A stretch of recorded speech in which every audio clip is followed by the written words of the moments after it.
Hi, my name is José Chong. I'm leading the Global Public Space Program of UN Habitat, the United Nations Human Settlement Program. Welcome.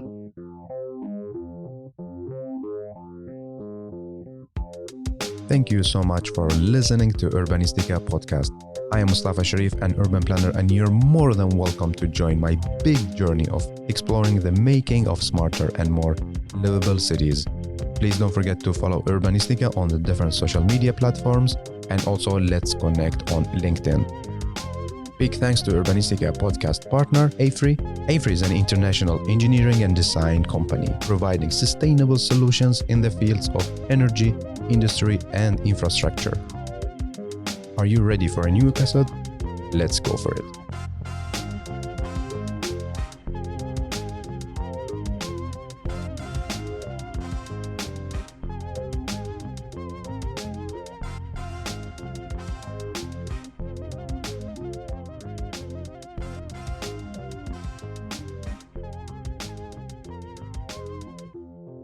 I have the pleasure to welcome you, Jose, to Urbanistica podcast. Hey, and welcome. Thanks. It's a pleasure to be here. Thanks a lot, Mustafa. Thanks for coming. How are you doing? Very good. Very happy to be participating for the first time in the placemaking Europe in this iconic city for urban development that is Pontevedra. Yeah. How was your day? Did you attend different sessions? Yes, I have the opportunity to participate in the opening session together with the mayor. And the most important during the different sessions, I managed to talk to partners, to friends, but also other colleagues and learning about experience about urban development. Yeah, amazing. So, Jose, you are our storyteller in this episode. How would you like to introduce yourself and tell us about your passion? Yes, my name is José Chong, originally from Lima, Peru, living for the last 10 years in Nairobi, Kenya, where we have the headquarters of UN Habitat, the United Nations Human Settlements Program, and I'm leading the Global Public Space Program. So this is part of my passion. Actually, since I end my architecture degrees in Peru, I start supporting an urban design course, and then later, after many years, I start working with UN Habitat, supporting the Global Public Space Program that now we are turning on 10 years anniversary. Wow, congratulations. And leading the program after 10 years working with Habitat. No? So I'm very pleased to present a little bit of our experience working with the program. Yeah. How was the move from Peru to Kenya? Well, actually was by chance. I did my second master was in international cooperation and urban development in Germany and then later in Barcelona. So it was a mixed experience, to be exposed to another realities. And after the master, I moved to Kenya, so temporarily, and then I stay longer there. Yes, amazing. So can you tell us about the background for the program that you're directing? The program actually started with a governing council resolution for the United Nations Human Settlements Program. This is a resolution that is promoted by governments, saying to the agency on which topics they should focus. And we start, and the government of Kenya actually requested that UN Habitat start working with public space. Okay. The agency historically has been working a lot, for instance, on housing issues, on sanitation and basic services. Yeah. But it was a change in a sense that is prioritizing public space as an important issue when we are talking about urban development. Yeah. So we started the program researching about new theories, and then it's what is happening with public space. Placemaking actually came out as one of the important actors when we are talking about public space development. And after the research, what we did is to see what are the best examples in the world to public space upgrading. And we created, in that sense, what we call the Global Public Space Toolkit. Yeah. That is a series of examples, principles, and recommendations on how to improve public spaces. Yeah. And when you say public spaces, is it for a specific country or in which area are we talking about? We are talking about the world, the mandate, entire world. Yes, Yeah. it is a big responsibility actually from the program. United Nations UN Habitat is overseeing what is happening with the quality and quantity of public space in the world. Yeah. Particularly, we have Sustainable Development Goals, that is Sustainable Development Goal 11.7, that is related to the quantity, but also the quality of public space. No, Yeah. so how to make more accessible, more inclusive, more safety public space for women and children, persons with disabilities, and older persons. No, so this is quite important for us. So it's like we are working in the whole world, monitoring the status, but with the priorities also in intermediate economies and developing world. Yeah. When you say quality and quantity, so quantity is like the number of public spaces, right? If I understand correctly. And the amount. So it's like the square meters that you have in the city. Also, so is there like a specific goals or no? Yes, actually, like what we do is like in general, what we wanted to have is to improve the quantity, because we see that this in reality when we are comparing in numbers, like the quantity is very small.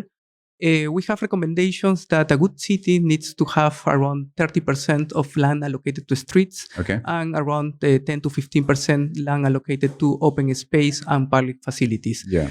In the world, in average, we are having around 16% of land allocated to open space and streets. And you want to increase it in general? Yes, Yeah. what we are seeing in the urbanization trends, that is like the city is growing with lower densities. That means that first of all, like less people per hectare or per square kilometer. Yeah. But also that we are seeing is that less space allocated to open space and streets, that are the fundamental space when we are talking about city. And actually, Pontevedra is an example of it. So this is like the quantity. And when it comes to quality, what are you focusing on? When we are talking about quality, it's important to understand, and actually what we have is a tool, the Citywide Public Space Assessment Tool, where we are studying like for instance, the accessibility to the public space, if they have like a universal accessibility, the conditions.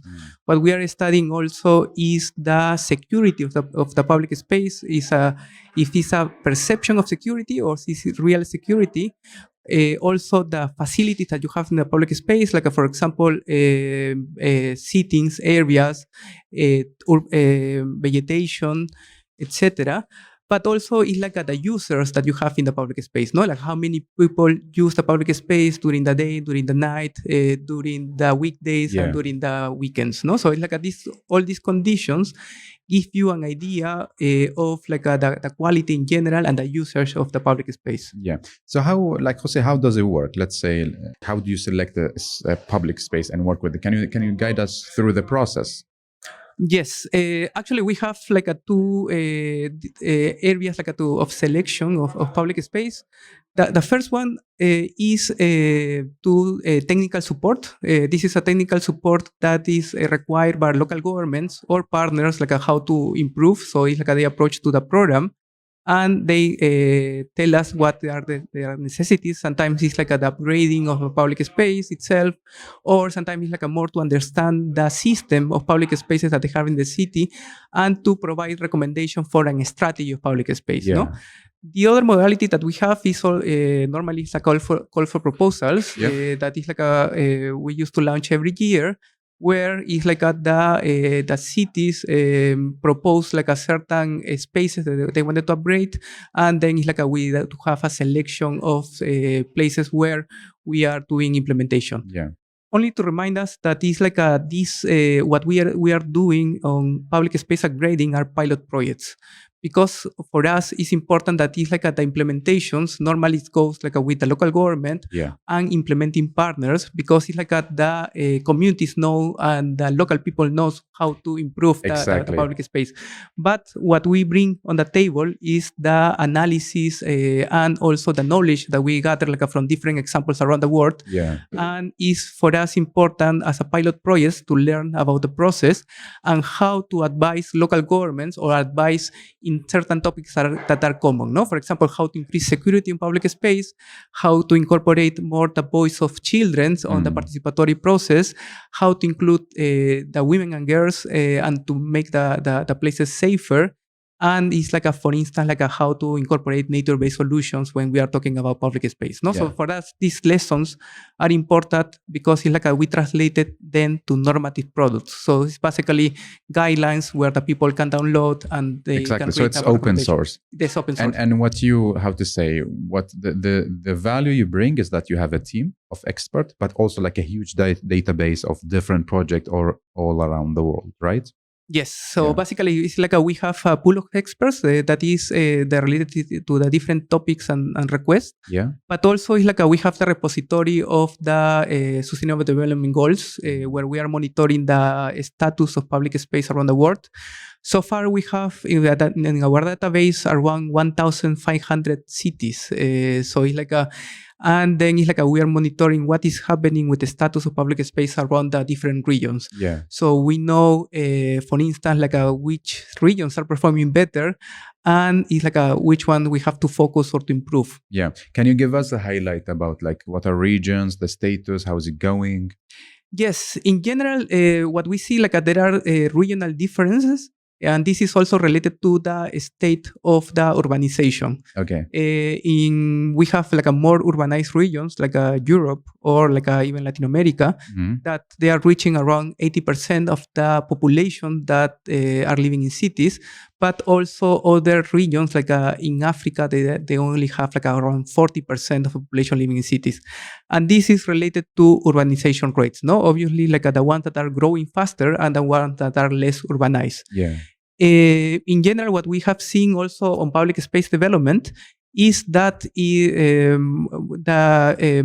North American cities and European cities are the ones that has more land allocated to public space, but also other regions are less, for instance, the same example of Africa or certain regions in Asia. Yeah. So it's we have to bring these disparities, not only in the terms of amount of public space, but also on the accessibility of public space.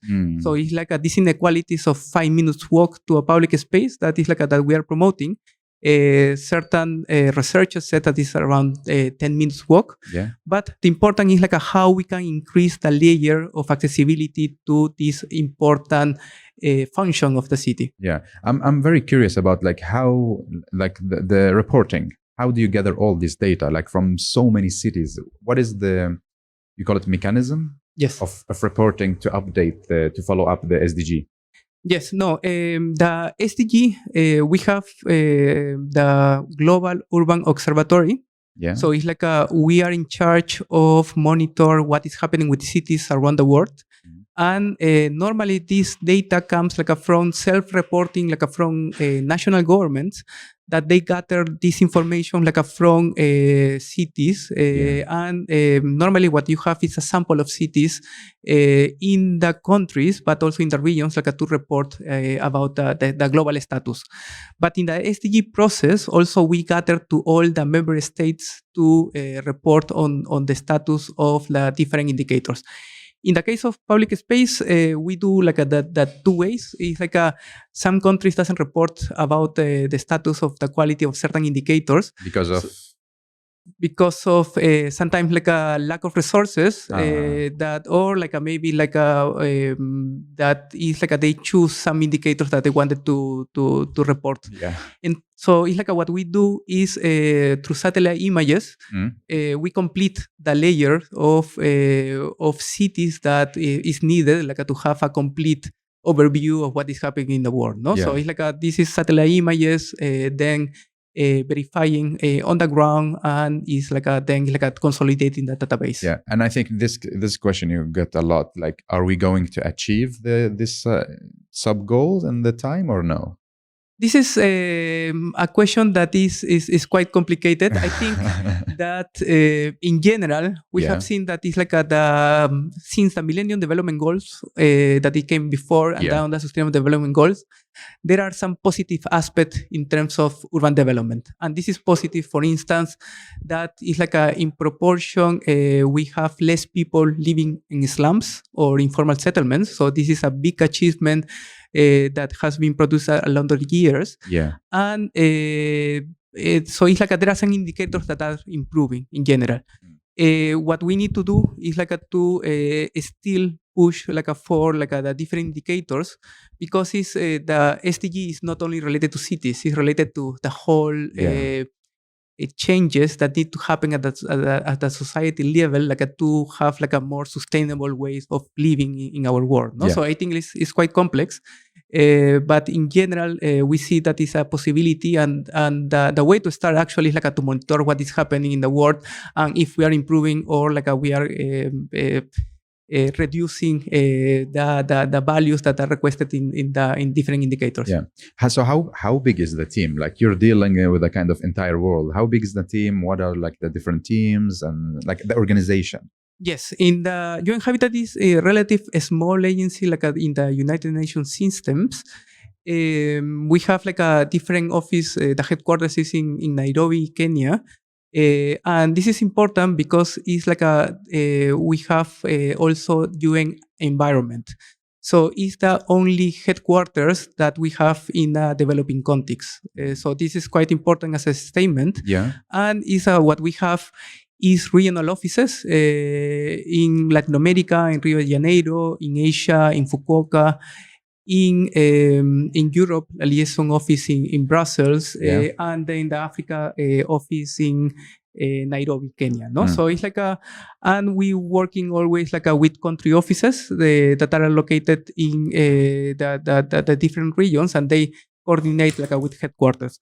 The Global Public Space Program is based in headquarters in Nairobi, Kenya, but also we have team members that are located in the different regions, to be able to support the different requests from countries. Yeah. So your closest team, or the team that you work directly with, how big is it? Yes, our team is around 15 people. 15 in Nairobi. In Nairobi and other parts of the world. Okay, but it's not so big team, no? No, it's a very small team. Actually, it's the one that we are supporting the program. But normally, what we do is when we have other requests from cities, is we need to get more people to support the programs. Yeah. Normally, we work in collaboration with country offices, and also with the local governments and implementing partners that actually support us to make the work happen. Yeah. And the 15 people, what kind of background, let's say, are they architects, planners, economists? Who is in the team? We try to diversify the expertise that we have. In-house in UN Habitat, for instance, we have lawyers, we have economists, we have people specialized in public policy. And in the public space program in general, the majority are planners, architects, urban designers, landscape architects. And also we have people working more with the political science, and also people who is helping us more in the administration part, no? But in general, it's more related to architecture and planning. Yeah. But it's when we request other expertise, for example, urban law or urban economy, also we liaise with the experts that are part of the section level, no? So it's the planning, the Global Public Space Program is part of the planning, finance, economy section. Yeah. So it's we have that expertise in-house to support other projects that are requested. Yeah. But when we hear or read about UN Habitat and all, we think you're 300 people or something. I didn't know that you're only 15. No. Well, this is a program, the public space program, but it's the when we are working with headquarters, it's in Nairobi. I believe that now with the COVID times is a little bit difficult to see how many people we have in the headquarters, but it's around 300 people. 300, yeah. And in the world, at least the last statistic that I have was around 1,500 people who is working with the agency. So what are if you have in mind some of the other programs, you have public space, what are the other programs from UN Habitat? We have, basically we divided in activities that are at the country level, regional level, and headquarters. Yeah. And in headquarters, we have, for instance, sections that are related more with land and housing. We have other sections that are related more with governance. Yeah. Other section that is related more with participatory urban slum upgrading, and also other programs that are related more with human rights, for instance. No, so it's we have a variety of sections that are dealing with different topics that are related to urban development. We have a project division, so it's help us to set up the different projects, and colleagues that are focusing, for instance, in topics like climate change. That is a big topic when we are talking about cities. Yes, and as a part of our mandate, what we that for us is important, for instance, to see gender equality. So we are also trying to have some colleagues that are focusing on the topic of cities and gender equality, how to promote the city for people with disabilities, but also the topic of human rights that is fundamental when we are talking about a United Nations agency. So what are the challenges that you face within this program? The main challenges, first of all, is when we are dealing with cities, it's the high demand and request, because for a small program, it's there is a lot of demand to technical support. So this is one of the main challenges. The other challenge is also a source of funding, because it's we need to get funding to be able to support countries, and particularly when we are talking about public space implementation, because normally is you need some resources to be able to construct and to implement a public space, no? Yeah. And then this is the day by day challenges that we have.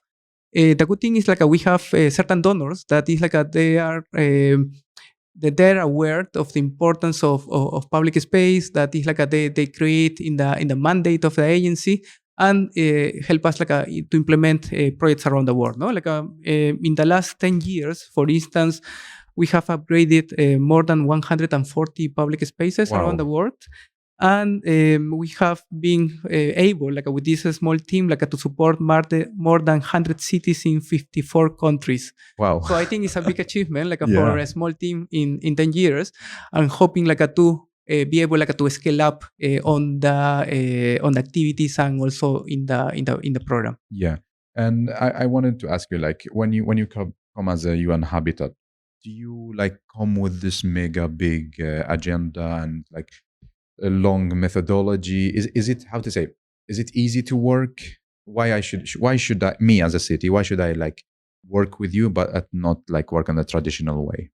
Yes, if you understand my question. Yes, I think we always evaluate the capacities in-house or the capacities of the local governments. So it's depending of the capacities that you have to implement or to follow up projects, it's we give you the customized tools to be able to use it, no? Because the most important part of the tool is to be able to use it and to replicate it. No, if not, it's it doesn't work.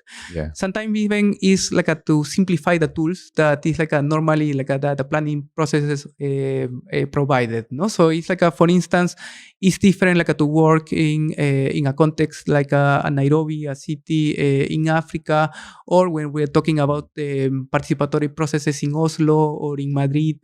Or in Lima, in Peru, no? So it's there are different challenges. It depends of the capacity of the local government, and also the ability to implement, no? Because it's sometimes what we have is plans that are only a very nice reports, but it's you are not able to implement. That is the most important, no? Yeah. So it's depending of that, it's we can have a very complex processes. For instance, we have been researching about augmented reality. So with Ericsson, we have a certain test, to try to test for the common user of the space, how will look a public space, through some lens and augmented reality, or we have other methodologies that can be looks a little bit complex, but it's quite easy, the game Minecraft. Yeah. That is we built a public space in Minecraft, and we use it for participatory purposes, and it's to improve the public space design. No, so this is quite interesting. We have been using in a lot of countries, and it has demonstrated that there's certain values in terms of what the people are asking about the public space, because it's a game. It's very user friendly and very easy to engage people, particularly the young population. No. Yeah. So the proposal, because when you work on a public space, you come with a proposal, right? Like a design proposal. are you going like for the lowest budget proposal, or how is the quality if we talk about this? Normally, depending of the budget that you are allocated to a public space upgrading, is like you can also phase it. No, so it's like for instance, if you have like a less budget for the implementation of the project, like you can have like a phase 1, 2, and 3 Exactly. for the purpose of the implementation.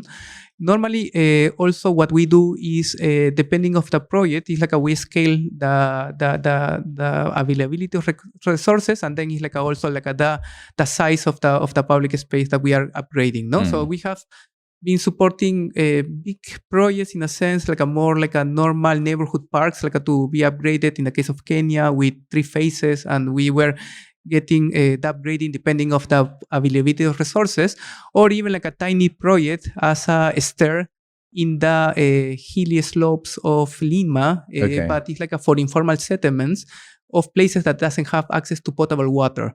So to have access to implement a stair that connects like with the public transport is very useful for them because they use it every day, and then it's like improve their quality of life. No, Yeah. and there are very simple upgrading projects that actually can transform the life of people. And this is something that is like this is very pleasant, like when we manage like to see the communities on the ground, and it's like give you like you see the impacts that can have like in normal citizens in the cities. Yeah.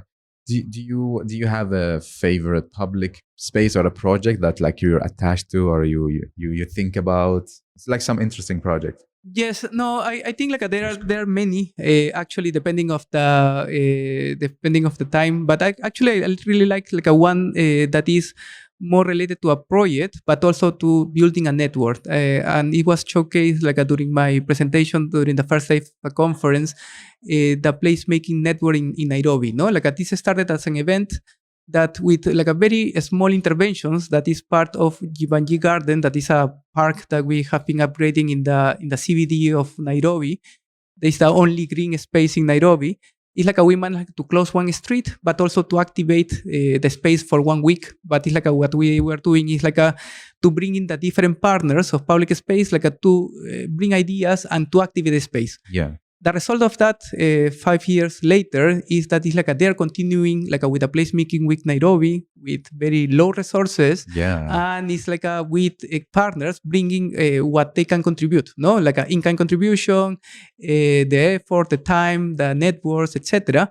And it's like they have managed like to, for example, like to have like a certain activations and recommendations in the CBD, like with some projects of upgrading a street, putting like a bicycle lanes, etc. No, so it's like this kind of incremental thing exactly that is related with a community of practitioners that can help like to support like the local government on improvement of public space. So I think more than architectural design is the process, and it's like involvement of communities and practitioners on that city development. Yeah. And Jose, like we are here for the Placemaking Week Europe, and you have been walking around in Pontevedra.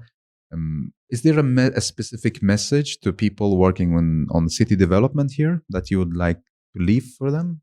Actually, something that was quite interesting and a meeting with a mayor actually was that it's like transformations takes time. Yeah. And it's like you can do it little by little, no? So I think like this is a lesson that is coming up like from different examples, that you have to change the physical infrastructure, but also the mindset of the people. If the people demand to have like a more walkable streets, more walkable public spaces, I think like this is a situation where like the infrastructure comes along with that request. Yeah. But it has to come like a hand by hand, no? And then it's like this kind of process are long-term and middle process. It's like you cannot change the things like from one day to the other.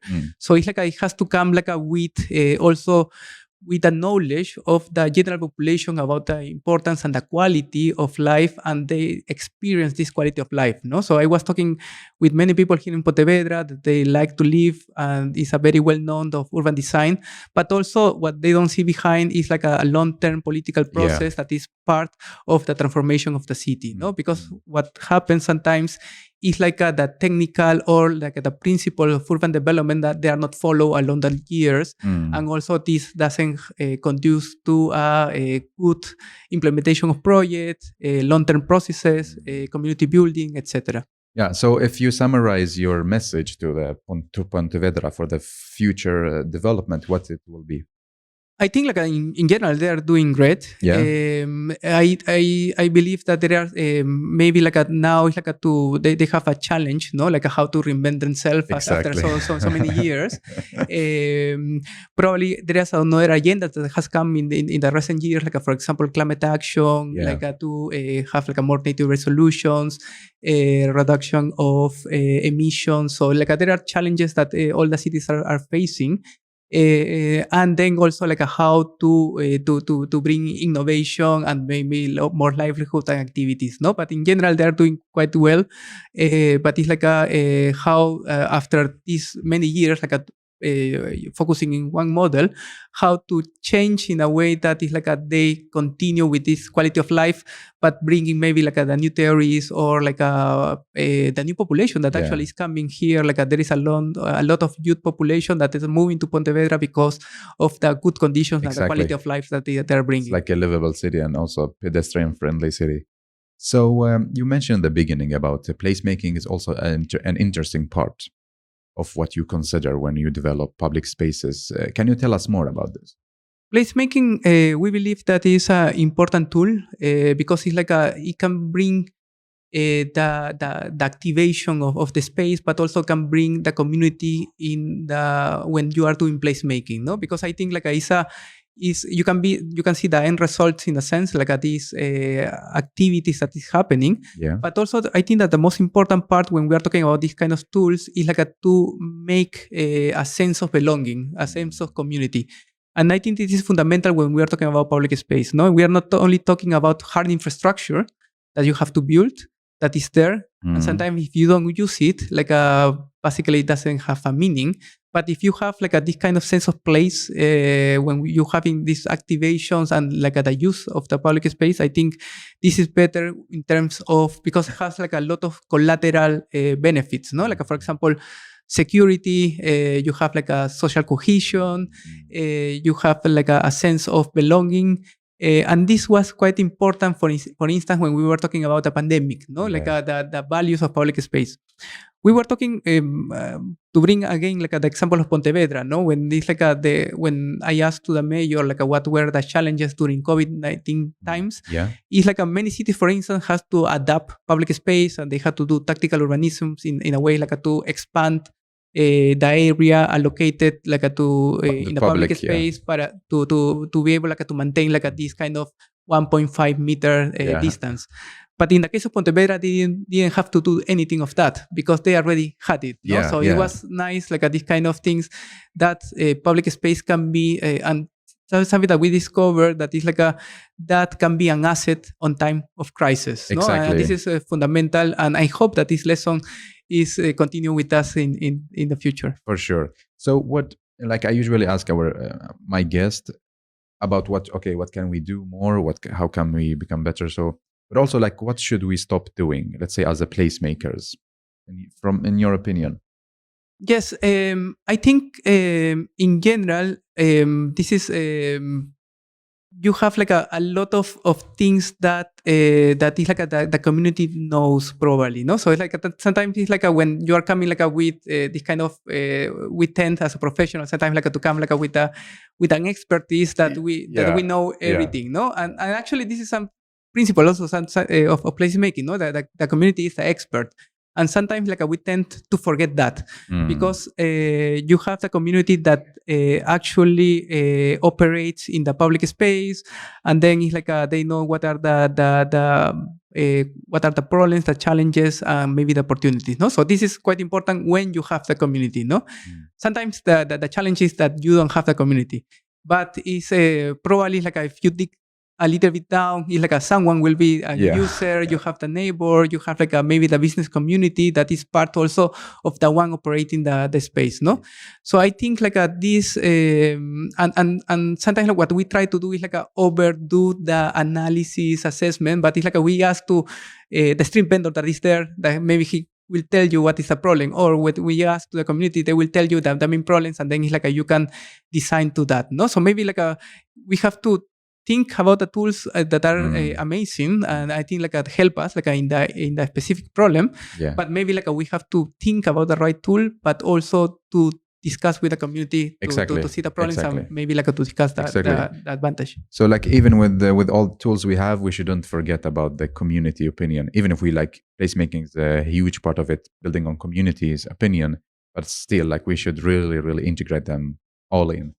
Yes, I believe that. No, but this is not only a problem of placemakers, but also can be a problem of professionals in general. No, and particularly when we are talking about architecture, urbanism, that is like we are dealing with the social aspects. No, so it's like that is like there is a lot of values. Even like when we are doing like participatory processes, like with children, they have an interesting voice, and it's quite interesting. Like working with children because it's like they are quite straightforward on the necessities. There is no agenda. It's like they're telling their opinion. Yes, but it's like they are quite direct, but in general it makes sense, no? Because always working with children, like they ask us the activities that they prefer, but also they are thinking about the caretakers, no? Like the fathers, the parents, the mothers.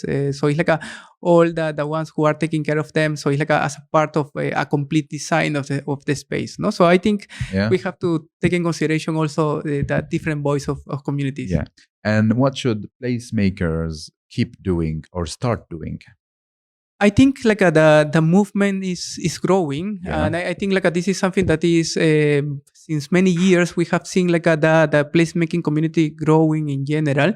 I think it's like for instance like the sharing of tools, the sharing of experience is something that is very valuable. Yeah. And this is something that is, for example, the placemaking network is doing, no? But it's not only here in Europe, but also around the world. I think like there are more interactions that needs to happen, like for example with placemaking in Latin America, placemaker in Asia, or even in Africa, no? Because it's like the creativity starts when you have necessities, no? So I think like this kind of interesting experience that you can see in other contexts is something that could be very beneficial, like for the placemaking community, and is also like can support to help like the movement. And something that is something interesting that has been happening here and it has grown like from the last conference is also the involvement of local governments, no? So it's like you have more local government participating on this activation of the space that is quite nice. And don't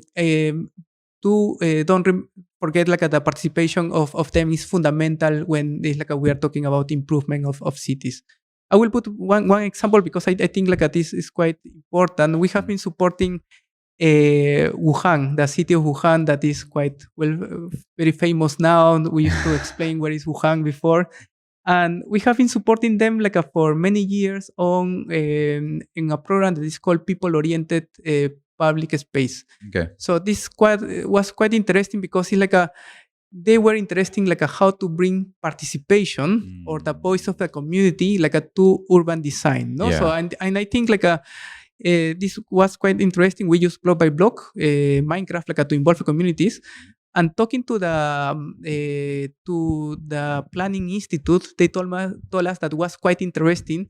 That is like for the first time they managed like to talk to a community and to incorporate the necessities. Yeah. And in that year 2018, also they organized a placemaking event to try to learn like from experience around the world. No, so I think like this kind of knowledge sharing that is happening, I think like can cross-fertilize like different environments of the lessons and how to share information. Exactly. So we are in the last section of this episode, and I love to ask you like 3 questions. So the first one is about what is the future of public space program? We, after 10 years, actually was quite nice. It's a relatively long time like for the program. but it's like what has helped us is like to understand what we need to do, and also even like the definition of public space, no? Because it's like when we are talking about public space, you need to understand the substance, no? We have learned that there are actually many definitions when we go to a different context. We have developed a lot of tools, a lot of methodologies, we have a lot of experience, and is what we are doing, and actually this year is important for us because we are celebrating this decade. We have a big event during the World Urban Forum in Poland. Yeah. And what we have decided is like how to move forward to the next 10 years or for the future, no? Okay. So, and how to accommodate like from these lessons to scale up the projects. Yeah. Because it's like we have been in the impacts, we have mapped that if we have improved the life of 2.3 million people, but still it's very small when we are comparing with the whole world. Of course, yeah. So it's like how to scale up the impacts. I think this is quite important. And for us, I think it's important like to work more at the city level, but also at the national level, no? Because it's like you need to have or to push agendas to have national regulations of how to improve public spaces at a national level or the regional level to be able like to scale up like these impacts. Exactly. The other thing that is important for us is also like the different topics that are emerging, like for example climate action that we discussed a little bit before. So how green and blue corridors can help us like to increase resilience in our cities. I think it's a topic that's fundamental, and other crises that we are seeing, no? Like how public space can help you like to integrate migrants and refugees with host communities, no? Because sometimes like you have like this kind of conflict. So it's like we are looking to these cross-cutting issues of public space that can help also topics that are more global in a sense. It's a huge work, no? It's a huge work. Yeah, yeah. So now, if you don't mind, I will make a video of you. Yeah. And the question is 3 takeaway messages to placemakers. For me, I think it's fundamental, first start with the community. This is important to start to understanding what is the necessity for the communities and knowing the communities as an expert. No, this is a message that we have passed through, and this is fundamental. The second one is like how to scale up the activities that they are doing more at the neighborhood or at the city level. So because sometimes it's like the interventions are very small, improve the community, but it's like doesn't allow like to this transformation like to be more integral and to transform neighborhoods and to transform cities and to transform the whole mindset of the citizens. And the third one is maybe like to share experience and to increase the networks. So it's like how they can transform the experience like from their own city, but it's like how to be built as a network that can be supporting European cities, but also other contexts in the world, like to support each other and to have a movement of citizens, of placemakers that can transform the cities through public space upgrading and through activation. So I think like this is my takeaways like from the placemaker community. Yeah. So, and the last question is going to be you asking it. It's not me this time. So what is your question to me and to the listeners? I think this is a very complicated question. I hope that it's like they can listen to me. But maybe like I will ask what will be the recommendations for the United Nations Human Settlements Program, particularly on public space, like to reach out more like to the general public and to get to know what are things we are doing and how to support them best. Yeah. Thank you so much, Jose, for giving your valuable time and for sharing all the knowledge and experience with us. I really enjoyed talking to you and hopefully talk with you in the future with the interesting stories as well. Thanks a lot, Mustafa. Thank you. Pleasure.